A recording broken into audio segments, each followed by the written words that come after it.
Em um mundo totalmente globalizado, nós começamos hoje mais um episódio do Cactus Cast, hoje conversando sobre a profissão de internacionalista, com ninguém mais, ninguém menos que a nossa CEO, né, da Cactus Edu, a Kaline Zene, ela que é doutora, em Relações Internacionais. E aí hoje a gente vai conversar um pouco sobre essa profissão, entender o que que ela faz, qual a importância dela, como é que ela está posicionada no mercado de ensino superior, também como profissão, o que que ela oferece, quais são as possibilidades. Kaline, querida, seja muito bem-vinda e vamos Obrigada. iniciar essa conversa. Conte para nós aí o que é que faz um internacionalista. O internacionalista, ele vem de uma formação generalista. Nós temos aí estudos voltados para a área de direito, para a área de economia, macroeconomia, idiomas,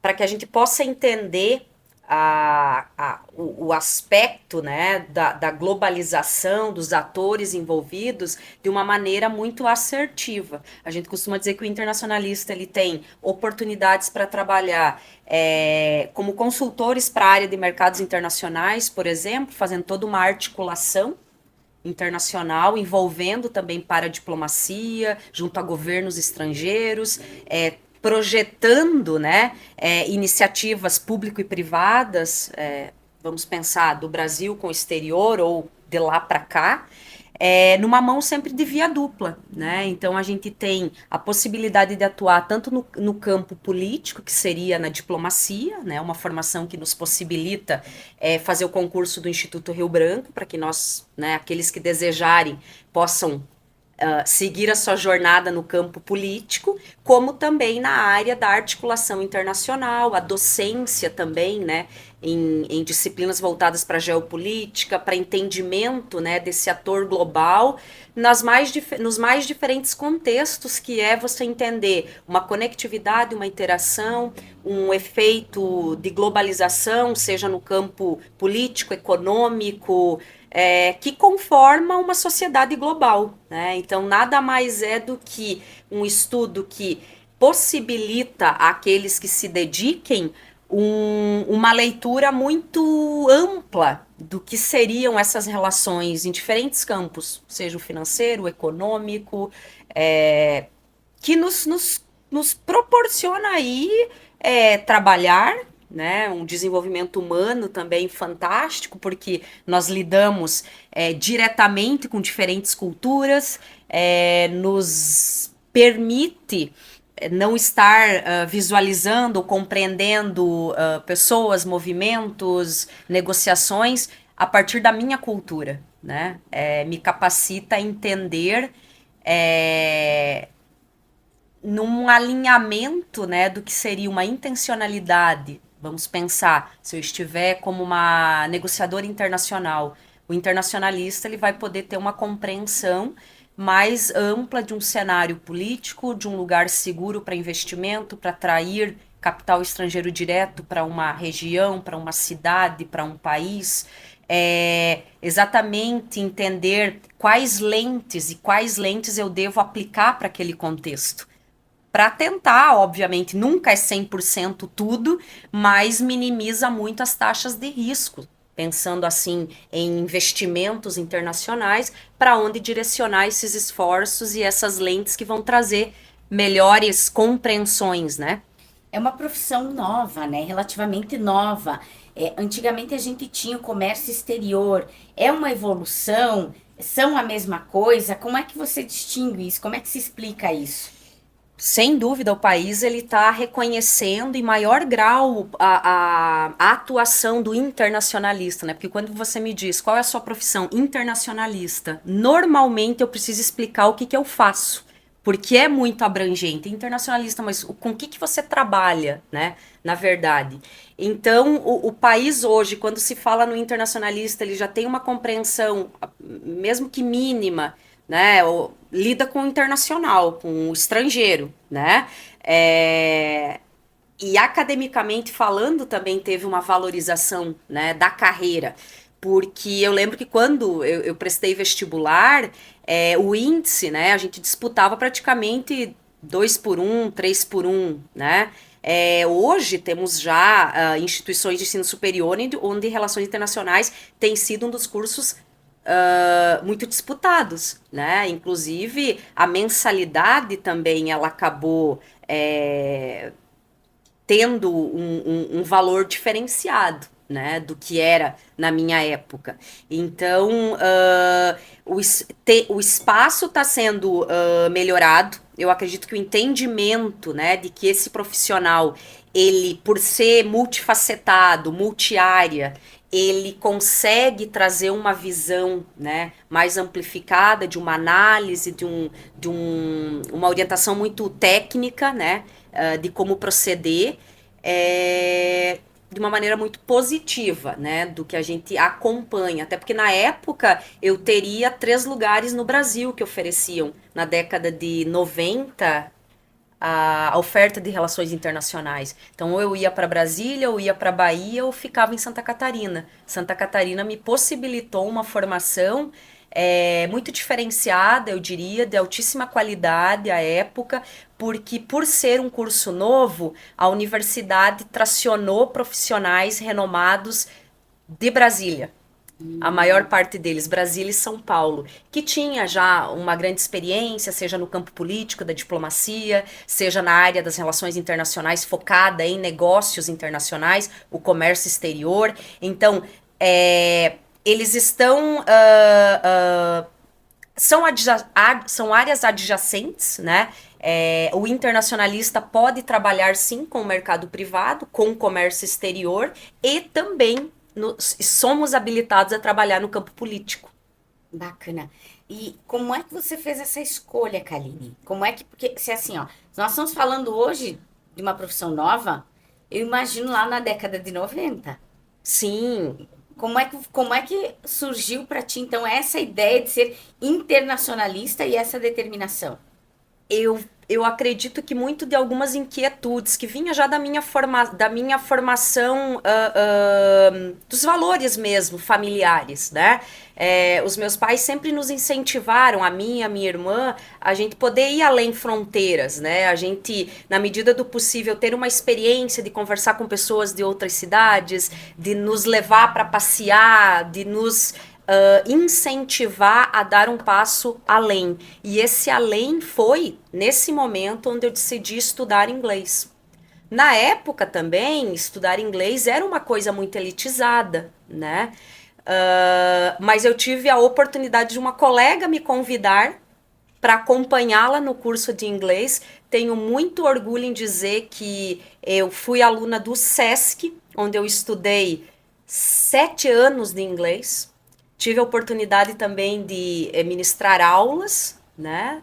E depois eu fui fazer a minha faculdade em Relações Internacionais. Então, o idioma estrangeiro foi um grande fio condutor que me conectava com esse mundo que os meus pais tanto me inspiraram e que me aproximou. Quer dizer, se eu consigo me comunicar, eu consigo compreender a perspectiva dele na cultura dele. E isso foi para mim assim fascinante desde o momento que eu consegui me comunicar. À época, lá nos anos 90, tinha o Pen Pal Friends, que era nada do que temos hoje em tecnologia, em WhatsApp, em Zoom e nada, né? Era o amigo de caneta. Então eu me correspondia com algumas amigas espalhadas em algumas partes do mundo, onde eu queria realmente culturas muito distintas. Então eu tinha uma amiga no Japão, eu tinha uma amiga na Lituânia, que era uma região de extremo conflito à época. Então, assim, eu acho que também a gente nasce com algumas coisas que não é difícil explicar. Mas esse novo sempre me fascinou. E culturalmente mais ainda. Então a gente se mandava presentinhos por correio. Era aquela coisa, esperar a carta do mês. O carteiro não chegava naquela semana, mau humor, né? Porque a minha carta não chegou. E assim a gente escrevia, falando de coisas que gostava, que música, que comida, e aí a gente ia se aproximando culturalmente. E eu lembro que quando eu conseguia escrever as minhas cartas, foi uma coisa fantástica. Eu falei, poxa, agora eu posso ganhar o mundo, eu posso conversar com pessoas de todo o mundo, porque hoje eu consigo me comunicar numa segunda língua. E aí disso veio, e eu acho que abre a porta para outras para outros idiomas, aí depois eu fui para o italiano, depois eu fui para o espanhol, aí fiz um tempo de francês, e não sei, está em mim, um dos grandes hobbies que eu tenho é estudar idiomas. Eu acho que também por isso, por saber que é, estudar idiomas com cultura. Por isso que eu gosto muito de falar de imersão cultural, porque não fica raso. Uma vez que você consegue ter um tempo de entender né, alguma, na perspectiva do local, aquilo amplifica muito a experiência, Que é vida, né? que é vida, É né? vida dos seres humanos, é como se constituiu aquele povo, Exato. porque a linguagem é isso, né? Sim. Ela se constitui da forma como as pessoas se Uhum. entenderam naquele local.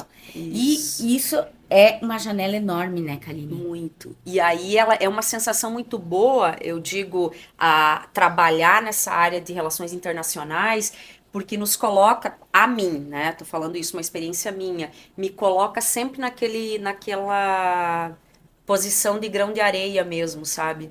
Porque esse mundo ele é tão gigante, as pessoas, né, que a gente pode ter a oportunidade de construir, de dialogar, de entender de uma maneira desconstruída o que é fantástico, né? Culturalmente, às vezes a gente entende de uma maneira, e aí você conversando com outras partes do mundo, essa pessoa se coloca tão acessível, e aí a gente vai entender sobre outra maneira, de outra maneira, e isso acho que te permite também evoluir, né? Não é o mesmo do mesmo, é uma área que não te traz rotina, porque ela é desafiadora em você, se você vai negociar, se você vai fazer um projeto em parceria com os Emirados Árabes, por exemplo, eu tenho obrigação pessoal, profissional, de estudar muito sobre esse povo, sobre essa cultura, sobre essa economia, sobre esse território, como é que tá essa geopolítica. Então, na verdade, quem ganha com isso tudo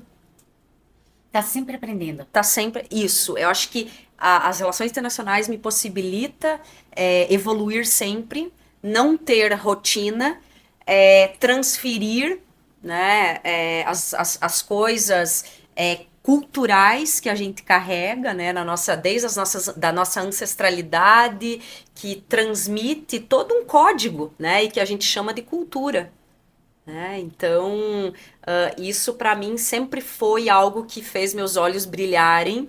Costumo dizer que eu não saberia qual outra profissão eu teria, porque eu me realizo muito nisso que eu faço, e as relações internacionais ela nos dá um campo muito aberto, porque apesar de ser uma dinâmica, né, internacional, que exige muito entender, por exemplo, você vai para um campo jurídico, né, tem muita coisa que eu nunca vou conseguir aplicar no meu país. Mas eu preciso, na medida do possível que eu estou dialogando com aquela cultura, eu preciso ter uma boa noção, inclusive para não estar me posicionando de forma incoerente e equivocada, né? E acima de tudo também porque a gente acaba, por ser uma articulação, tendo uma responsabilidade de conduzir projetos e pessoas. Então, vamos imaginar projetos na área de gestão universitária, com esse enfoque, né, para internacionalização. É uma área muito estratégica, onde eu preciso academicamente posicionar essa universidade para reputação internacional que seja extremamente alinhada com que toda essa gestão está intencionalmente, né, comprometida a desenvolver, mas não a menos e não, se for que seja a mais, mas esse a mais que consensue com todo um plano de desenvolvimento que as instituições brasileiras têm, né, um exemplo de área, né, e politicamente falando, pensar em políticas públicas, né? O internacionalista também, ele é um consultor para essa área que vai colocar ministérios, né, ali sentado à mesa, ele vai colocar Ministério das Relações Exteriores, ele vai colocar governos locais para fazerem um intercâmbio de boas práticas, pensarem em que momento nós podemos e como nós podemos construir uma política né, de transferência de tecnologia, de boas práticas, fazendo uma transferência de profissionais para que os dois possam, no seu grau, né, de conhecimento, se colocarem cada vez mais abertos, porque aí eu aprendo e eu também transfiro conhecimento. Kaline, o acesso a esse mercado, como é que começa um internacionalista lá no início, né? Quando ele sai da universidade, como é que foi a tua experiência?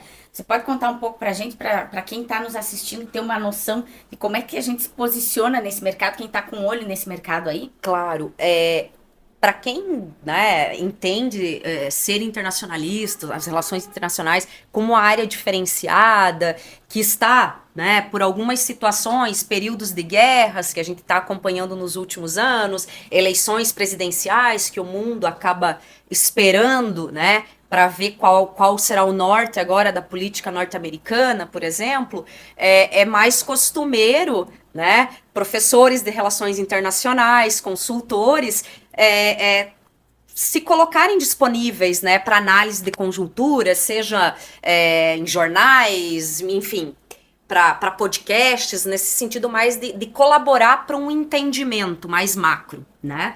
E então isso acho que ajudou muito a reposicionar a área de formação. Começar a trabalhar nesse mercado vai requerer da pessoa que está estimulada, ou que quer cair de cabeça nessa área, primeiramente um pensamento muito livre, né? Uma postura muito livre de interculturalidade, né? Se eu for muito bairrista, não vou dar certo nessa profissão. Se eu tiver muitos rótulos de que nisso ou naquilo meu país é sempre sobre, eu não vou construir relacionamento internacional. Então, primeira questão é você ter um senso crítico de que você analisa, né, o contexto de inserção, mas você tem que estar muito bem preparado, é aquilo que eu dizia, né? Não dá para ser amador em nenhuma profissão, em nenhuma área, né? E nessa interlocução, por ser num plano internacional, ele pode custar ainda mais caro. Né? Vamos pensar praticamente no comércio exterior. Você articular toda uma negociação internacional. Vamos pensar no contrato de compra e venda aí de X período, né? E a pessoa que está articulando não tem, né, no seu time, ou não tem um conhecimento que está ali aportando uma questão jurídica, pode colocar tudo a perder, e tudo a perder é muito oneroso no mercado internacional. Então não dá para ter surpresas e descobertas no meio ou no fim do processo.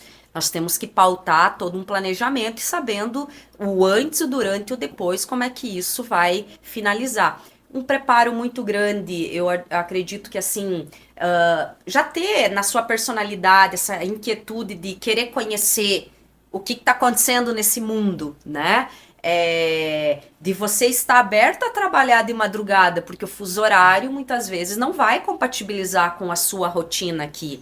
E aí aquela coisa, como toda profissão também dizendo, ônus e bônus, né? Mas fuso horário diferente, né? Às vezes isso traz um cansaço, mas é um cansaço bom, né? Para mim, como eu digo, é um combustível. Se eu tiver naquela madrugada falando com alguém do outro lado do mundo para construir um projeto em parceria, né? Obviamente que é muito difícil você estar nas relações internacionais se você não tiver domínio de línguas. Então tem que ter um preparo, né, para isso, um cuidado que já não é mais, sim, o inglês você se comunica com o mundo inteiro, mas não dá para parar, né? A gente tem que pensar assim, e aí, se eu dominasse o mandarim? E aí, se eu falasse russo? Tô falando das economias, né, que a gente não tem mais que dizer, né, em termos da força desses países na geopolítica mundial. Então, acredito que sim, é uma mistura de você querer sempre evoluir, de você estar aberta a falar com outras culturas, de você trabalhar em diferentes fusos horários, de você estar aberto a harmonizar uma conduta, né, alguns protocolos que muitas vezes é novo para nós, mas a gente precisa se orientar ao que aquela negociação internacional está nos pedindo. Kaline, a profissão de internacionalista, pelo que você passa para nós, tem muito da questão de valores, porque são relacionamentos. E relacionamento a gente não constrói sem valores, né? E claro, são valores culturais, às vezes completamente diferentes, né? Como é que você vê essa questão na tua trajetória? Quantos anos faz que você é internacionalista mesmo? Desde 2003, Então já eu temos atuo na aí área. 20, 20 e alguns anos. nós estamos em 2004, 21 anos? 21 anos. Então, aí nesses 21 anos, quais foram os valores que você precisou calçar a tua atuação profissional? Ah, isso é bem interessante. Em dois aspectos eu vou responder isso. Porque, primeiramente, um posicionamento de latina no mercado internacional, a gente precisa se posicionar. Não abaixo e não acima, né? Latino, com a nossa potência latino, mas a gente não pode se deixar ser aculturado, né? Então, assim, o que eu quero falar disso? É um mundo que ele é muito masculino, né? As relações internacionais. Relações internacionais, normalmente, quando a gente fala, lembra o quê? Itamaraty, Ministério das Relações Exteriores, diplomacia. A carreira diplomática, na grande maioria, ela é feita por homens. E então quebrar também, se posicionando, a gente vai quebrando alguns rótulos, né? Então, assim, comentários às vezes, nesses 20 e tantos anos de profissão, de você chegar à mesa para reuniões de trabalho e você ouvir, poxa, chegaram na hora. Quer dizer, sim, tem o jeitinho brasileiro, sim, latino, tem uma cultura de atrasar, mas acima de um rótulo tem seres humanos, tem indivíduos que lidam com o conceito de pontualidade à sua maneira. Né? Então, é isso que eu comentava, o quanto a gente precisa muitas vezes desconstruindo, trabalhando e fazendo de forma elegante, as pessoas vão conhecendo a maneira como você coordena, como você lida, e por você ser mulher, você tem a possibilidade, sim, de trilhar uma jornada internacional com os seus propósitos e com as responsabilidades que a gente se coloca para executar. Então, essa foi uma questão que me veio, né, assim, um sentimento que eu entendi que eu precisava, né, desmistificar em algumas situações, eu digo experiências minhas, de que o latino ele é visto como tudo acontece, a negociação está fechada, depois que volta as coisas não estão mais tão naquele prumo de negociação. E eu acho que é muito também como a gente vai conduzindo, e como tudo na vida, a maturidade, a experiência que a gente vai adquirindo, né? Obviamente que quando eu comecei a atuar na profissão, eu acho que isso é muito importante, ter uma referência, né? Se espelhar em quem nas relações internacionais. Eu achava encantador ver aquela pessoa trabalhar, né? Então, assim, e isso eu acompanhava, né? E que não é no formato de hoje, né? Mas assim, com livros publicados, algum artigo de jornal, era esse o mundo quando eu comecei a fazer as relações internacionais. Qual foi o teu primeiro trabalho, Kaline? O meu trabalho começou sendo analista de importação e exportação. Então, eu trabalhava na área da indústria moveleira e era posicionar o mercado, né, o produto brasileiro no mercado, especialmente norte-americano, canadense. E aí, depois que eu tinha o desejo de fazer o meu mestrado, e foi em 2008, deu aquela crise, né, no mercado mundial. E eu pensei, agora é uma hora, eu estava no exterior, profissionalmente inserida, eu falei, agora é a hora que eu acredito que eu possa fazer o meu período sabático e eu vou fazer o meu mestrado. E aí eu voltei para o Brasil, profissionalmente eu tive uma oportunidade de ir para uma outra área, totalmente diferente, que foi pensar a internacionalização no ensino superior. E aí foi um grande desafio para mim, porque eu trabalhava com negócios internacionais. Como é que agora eu vou fazer uma internacionalização onde não tem uma moeda de troca, onde não tem valores, mas tem sim questões muito intangíveis de você criar projetos que tragam uma reputação internacional para essa instituição, que eu consiga puxar a parte acadêmica em projetos e colocá-los nas melhores oportunidades.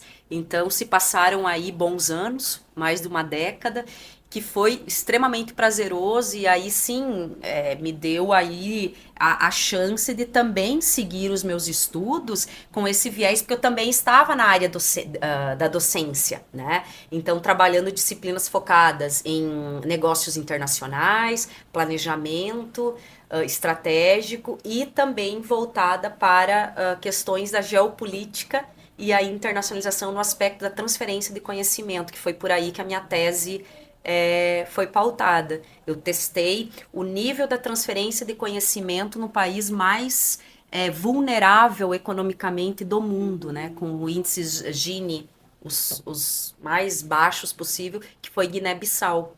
Então lá a gente viu que não era um processo de doar tecnologia, mas o Brasil inseria no Fundo IBAS a metodologia, inclusive Embrapa, essas Fiocruz, levavam conhecimento e entendendo o contexto local é que isso era adaptado para dar em sequência o empoderamento à comunidade local. Então eu testei a metodologia de um fundo internacional, onde o Brasil era o maior depositário, e em cima desses projetos a gente conseguiu validar, o meu estágio foi na ONU, aonde lá eu consegui conversar com a diretora executiva de todos os projetos que foram executados. Então, assim, é narrativa ou isso foi, de fato, transferido conhecimento no que era a necessidade e a expectativa daquele agente local? Então, eram comunidades, assim, minúsculas, mas que não tinha, por exemplo, conhecimento em irrigação. Então, o agente transformador viajava com conhecimento do que viam, era adaptado à realidade local. Então, isso me deu. Fui por essa área também, por esse viés, porque eu queria, né, como internacionalista, saber se de fato o que era a narrativa do governo brasileiro à época e do que a gente via, né, nos documentos oficiais do Ministério das Relações Exteriores, se aquilo de fato chegava no grau de impacto que o projeto estava pautado. E felizmente, além do que estava nos documentos oficiais. Que maravilha ouvir isso. Aplicação de um projeto internacional brasileiro. Sim. Moeda local, Local. né? Conhecimento local. Uhum. Que bom. Kaline, me diz uma coisa, quantos países você já morou? Residência 1, que foi a Irlanda. Que foi a época que eu estava, né, com umas 4 feiras internacionais na Europa, e até então, né, sempre indo para o exterior a trabalho, trabalhando intensivamente e voltando. E aí eu queria sentir, eu queria viver um pouco dessa dinâmica, né, de ser local. Então essa cultura mesmo, fazer a gestão, né, de recursos num solo estrangeiro, como é que isso tudo flui? Gestão que eu digo em todos os sentidos, né? E foi muito rico, foi uma experiência onde deu para entender que o ser humano em qualquer lugar do mundo ele ama, ele odeia, ele tem dores, ele é crítico, ele não tá afim de fazer alguma coisa naquela hora, ele é sanguíneo. E aí também, acho que foi um momento de eu me entender um pouco e me presenteei, na verdade. Eu acho que a logística foi o aspecto, né, que norteou a minha decisão. Eu falei, poxa, a cada 2 meses, 3, eu vou ter que estar... Então, assim, harmonizei a agenda para que eu pudesse estar lá e a logística também favorecida. Foi o ano que eu falei, vou cravar os pezinhos para dizer que eu tive uma experiência também de vida, né? E não apenas estar pontualmente para uma agenda, voltar e turisticamente falando, né? Eu acho que é outro aspecto, assim. Sim, quando a gente tem uma experiência de estar no local para além de pontos turísticos, a experiência é completamente diferente. Muito, muito. Porque ele agrega, eu diria assim, ó, os insights, o que chega em você, até você, é intenso em tudo. Quer dizer, não é a tua língua mãe, né? Se você é fluente, mesmo assim, vai ter questões que você não vai entender porque ele vai jogar um phrasal verbs lá que é da Sotaque. cultura e que não vai fazer sentido. E daí você tenta traduzir aquilo, pior ainda. Então, assim, entende na aplicabilidade. Ah, não entendi nada. O que será que ele quis dizer? Na outra semana ele falou a mesma coisa. Ah, mas agora eu observei. Foi na mesma situação que a outra. Ah, então entendi. Agora, quando eu precisar me expressar, eu posso falar dessa maneira. Entendi em que situação eu posso usar essa, né? Essa expressão. Então, acima de tudo, eu acho que você, óbvio, né? Se você tem um aporte linguístico, vai te aproximar, vai te facilitar muito, mas a imersão cultural é que você vai ter com todas as pessoas que passar pelo seu caminho nesse tempo que você vai estar fora, o quanto aberto você está, né? Porque se você vai com esse senso muito nacionalista, isso é chato, e lá no meu país não é assim, lá é melhor, ou Ah, se nossa, for fechado, não sobrevive. não, então, de novo, tem que tirar as armaduras, não é para todos, não é para todos, Tem que ter uma abertura muito grande, né? você tem que querer muito isso. Então, acho que uma das minhas máximas também é o sonho, o desejo de cada um move muita coisa em nós. Porque se eu for pra lá assim com aquela, eu vou pra lá só pra fazer negócio, dane-se, eu não quero nem entender se o porquê que eles naquele dia é festivo, por exemplo. Eu sou fascinada em entender os movimentos sociais, culturais, que faz, por exemplo, ser naquele momento feriado naquele país. Teve luta, teve história, teve algo ruiu, né? Para que aquilo fosse uma celebração de assim, aquela nação para naquele dia. Um marco. Kaline, quantos países você já esteve? Sabe que eu nunca contei, eu já tenho alguns passaportes assim, mas já deve passar de uns 40 países. Nossa, tudo isso. Uns 40 países. Eu ia pedir para você nominar, então vamos chegar nessa conta e vai terminar o podcast e vai estar nominando o país ainda. E que cada um, com a sua riqueza cultural, com a sua, eu diria assim, voltaria para todos. Nossa, Kaline, mas não tem desejo de chegar nos 80 e tantos? Eu acho que naturalmente, né? A vida vai nos trazendo oportunidades, jornadas, mas em cada experiência que eu vivi, perrengue ou não, me marcou. Me construiu o que hoje, aos meus 43 anos, eu sou, né? Esse entendimento de que o ser humano, assim, eu acho que posso estar errada, mas pro meu entendimento, assim, macro, o ser humano, ele, independente se ele se ele tá na Europa, ou se ele tá aqui na América Latina, ou se ele tá na Ásia, o ser humano, ele tem características muito semelhantes, né? O que vai diferenciar realmente é a questão cultural. Mas, como eu disse, dor, amor, todo mundo gosta de ser bem tratado. Aqui ou Afeto. qualquer lugar do mundo, né? Ninguém gosta de ser maltratado, ninguém gosta de ser. Então, é isso que eu acredito que, pegando o que você colocou, o relacionamento, por mais se você vai negociar ou se você está dialogando com uma economia, um país muito fechado, que a conduta das pessoas culturalmente é ser mais intimista, né? Não posso falar muito, posso falar até aqui, né? Quando a pessoa entende que você está, né, despida de preconceitos, que você se deslocou até o país dela, que você quer projetar coisas que tenham ganha-ganha, que eu cresça, mas que ela também cresça, que a gente tenha a honra de poder inaugurar projetos que sejam assim daqui a pouco, no nível dos nossos países poderem referenciar a quem a gente colaborou, com quem a gente colaborou. Então eu acho que quando o ser humano, quando a gente se acessa nessa camada mais do indivíduo, Nesse nível, né?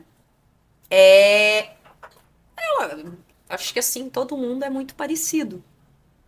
Né? Claro, um é mais falante, um é mais intimista, mas todos pulsam sangue nas suas veias. Então, eu acho que é mais aquela questão de enquanto pulsa, mas eu tenho que estar aberto também a esse pulsar, né? Que vai pulsar de diferentes formas.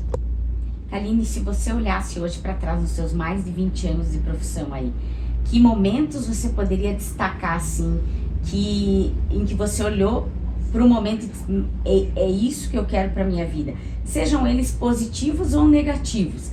Olhar para algum momento pontual e dizer assim, nossa, era isso. Por mais que você tivesse uma situação assim, até às vezes desafiadora, né? Porque às vezes nem tudo que é positivo, mas às vezes até o que é negativo nos mostra quando a gente está no caminho certo ou no caminho errado, né? Sim. Quais são os pontos assim que você poderia destacar? Alguns. Alguns, e eu digo com alegria que é uma autoconfirmação da escolha profissional que eu fiz para minha vida. Porque agora, né, aleatoriamente, mas que é forte para mim, entender que profissionalmente eu precisei ser muito ágil, eu precisei estar representante brasileira para tratar da repatriação de alunos que estavam em plena pandemia, que precisavam retornar ao Brasil e que precisávamos encaixá-los nos voos humanitários. E aí me deu uma experiência de trabalhar diretamente com o Ministérios de Exteriores, né, Brasil e o país onde estavam esses alunos.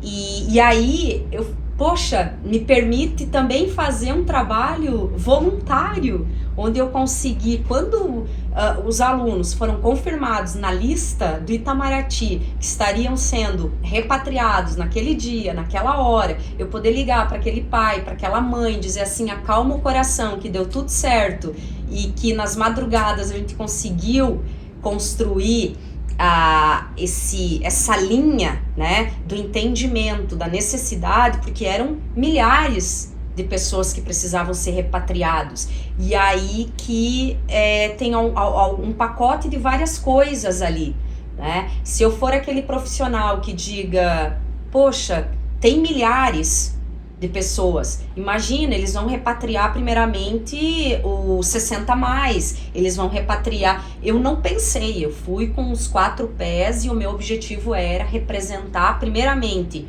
o pedido do meu país em repatriar esses alunos, mostrar ao governo estrangeiro a necessidade que era, trazer para um país que estava inclusive auxiliando na telemedicina, que era um país que colaborou incansavelmente para a criação da vacina. A gente fez um dossiê e eu me coloquei advogada daqueles alunos nas madrugadas para que pudéssemos ter a repatriação, e deu tudo certo, voltaram, as famílias, né, puderam estar, né, nos seus lares, com os seus. É um alívio gigantesco. Isso para mim, se eu tivesse alguma dúvida assim, poxa, falta ainda uma janelinha para confirmar o quanto Relações Internacionais me faz feliz, teria sido a medalha olímpica para mim. Então, desafiador para todas as profissões. Sempre, em todos os momentos. A vida é desafiadora, por isso que ela é viva. E por ser viva, eu acho que ela provoca aqueles que entendem que se eu não fizer isso agora, quando que eu vou fazer? Se não for eu colaborar naquela tentativa de repatriar, quem poderia estar por eles? Então, eu acho que essas questões a gente vai construindo com o que a gente vai aprendendo muito de colegas, de bons exemplos, acreditando que aquele resultado, se ele foi concretizado, a gente pode transferir para uma outra nacionalidade também um resultado de um projeto. A gente pode criar várias coisas, né? Acho que a pandemia foi um momento assim que fez cair por terra muitos rótulos que nós tínhamos, muitos formatos, que deixou muito claro que a centralidade está no ser humano. Se o ser humano deseja criar, ninguém segura. Se o ser humano deseja se conectar para trocar experiências, para eu me fortalecer em você e vice-versa, a gente, quer dizer, fronteiras é uma coisa geográfica mesmo, né? E que o desejo humano, ele é mais forte que as fronteiras. Sempre, sempre. E aí, que eu diria, assim, de algum perrengue que eu tenha passado? Sim, esqueci mala em aeroporto para não perder voo, a mala abandonada, e aí a mala foi incinerada. Só recebi um e-mail à época dizendo que por controle, né, enfim, precisou ser incinerado e tal, mas que tudo ok, não tinha sido encontrado nada. Voos de madrugada, eu lembro em Montevidéu que vinha de uma semana de muito trabalho e trabalhava não só lá, porque a gente não fica trabalhando só naquilo que a gente está produzindo no dia, a gente já está falando com China, que está num outro fuso horário, então quer dizer, dependendo da semana a gente dorme pouco. E eu lembro que eu pedi um café, né, isso era super madrugada, pedi um café e eu queria pagar. E ele falou, não, você pode ir até a sua mesa, toma o seu café, depois você acerta. E eu, lendo um livro, tomando um cafezinho para já ir pro embarque. Eu esqueci plenamente que eu não tinha pago a conta. Daqui a pouco vem aquele cara a 1000 atrás de mim, correndo, e ele falou, você não pagou, você não pagou. Eu falei, cara, esses tipos de coisa que a gente vive e com naturalidade, né? Quer dizer, quase fui presa em duas situações, né? De você, se você deixa uma mala perdida ali, você é super suspeita de estar deixando algum explosivo, de você estar, né? Mas foi, aí quando eu me vi, eu tava sem mala, eu já tava na fila da imigração, não daria tempo de voltar, ficou minha mala. E vida que segue. E vida que segue, né? Eu precisaria voltar. E aí também, eu acho que o mundo, por ele ser tão gigante e ele nos faz sentir, assim, grãozinhos, né, de areia, o senso de materialidade, necessidade e urgência também, eles se reacomodam, assim, de uma maneira muito constante na vida, né, porque, por exemplo, você sai de um Brasil, uma economia, né, cada vez mais forte. Nós aqui do Sul temos uma excelente qualidade de vida, educacional, saúde, bem-estar. Aí se você viajar para algum país que tem um menor grau de qualidade de vida, enfim, o teu olhar, no começo, ele já vai ser assim, aquele choque, né? Mas aí você vai ver, por exemplo, que culturalmente aquela pessoa, muitas vezes ela não quer sair daquele padrão, né? Então assim, eu fui para Porto Rico e fui para uma região muito pobre, né? A vida de Maria, né? Exato. Passa de pai para de mãe para filha, que passa, não consegue se ver longe daquilo. E era assim um vilarejo mais assim de pescadores. E eu pensei, nossa, Porto Rico, né? Quer dizer, para você entrar em Porto Rico, você tem que ter visto norte-americano. Então, assim, aquela ideia de desenvolvimento norte-americano, né? Do Sunshine State, né? E aí você vê que não é linear, não é porque juridicamente, né, você precisa de um visto norte-americano para entrar em Porto Rico. Aquela população tem uma identidade, um patrimônio nacional, cultural. E que bom que entendem de uma maneira muito particular, nacional. Então tem modelos. E aí que o seu olho vai começando a acostumar com diferenças, né? Que ninguém tem que ninguém vai ser igual. Que o que para mim talvez é necessário para o outro é super. Culturalmente falando, aquela questão da burca, né? Eu lembro que quando eu fiz uma disciplina do mestrado tinha isso, né? Aquela coisa assim do mundo, né? Contra ou a favor a burca.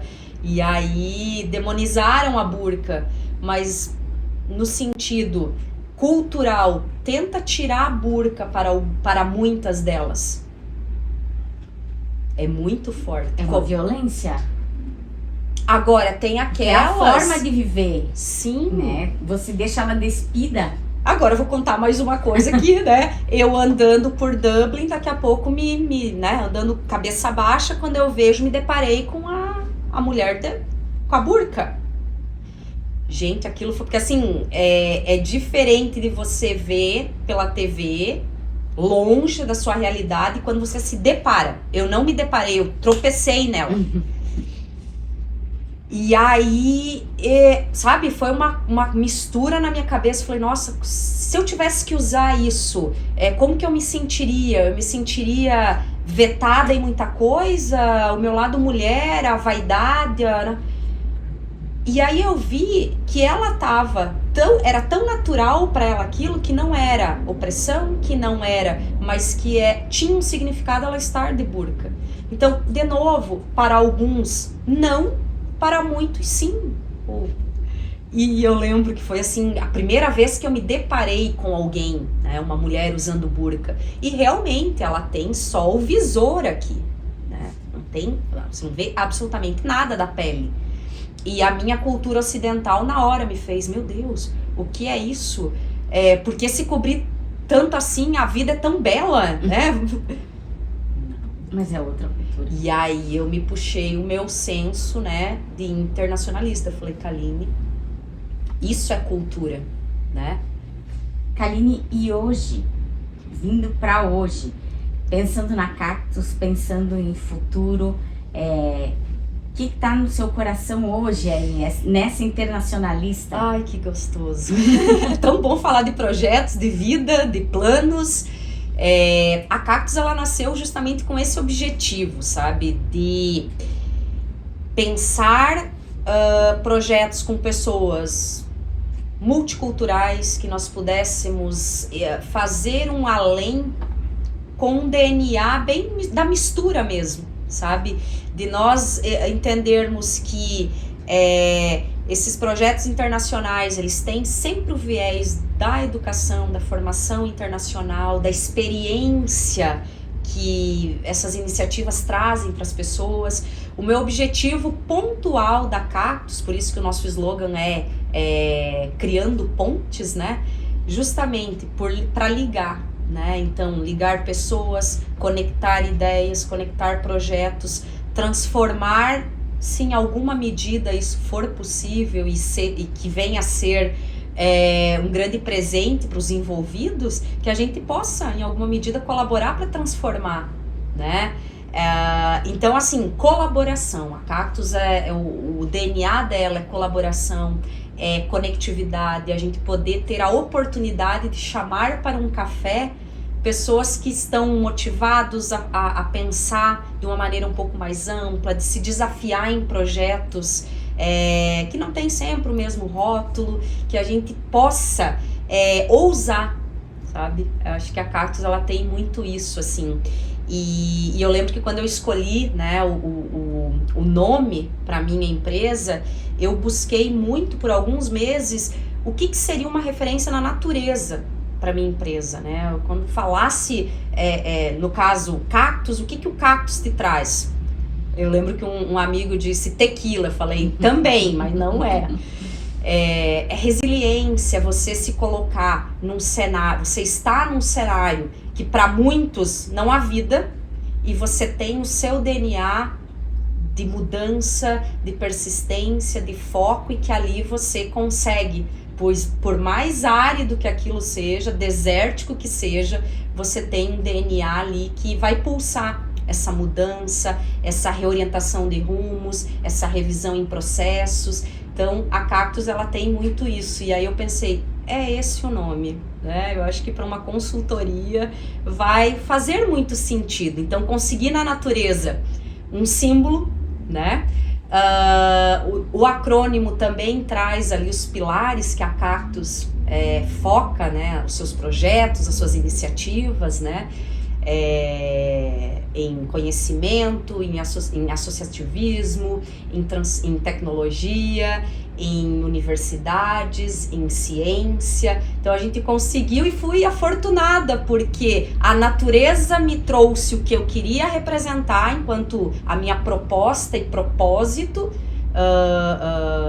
e empreendimento, e ao mesmo tempo com os pilares assim bem cravados do que envolve, né, o nosso transpirar. E tudo isso só vai ter se a gente puder misturar a cultura, se a gente puder misturar o público com o privado, que a gente possa promover uma busca por uma identidade um pouquinho mais arrojada de negócio, de ensino.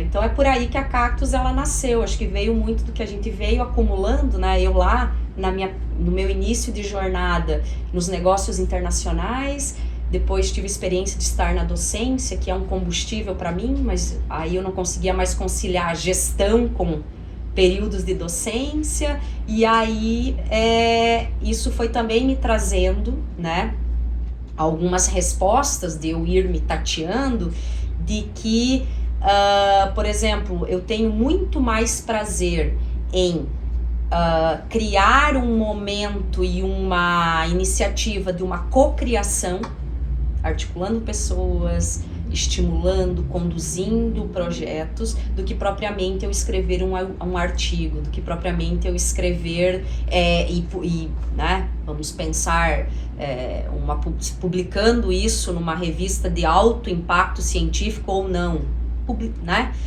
Então aquela coisa que tem muito no Brasil, né, do publicar ou padecer, aquilo já não me encantou mais, sabe? E que bom que trabalhando a gente vai vendo e se conhecendo.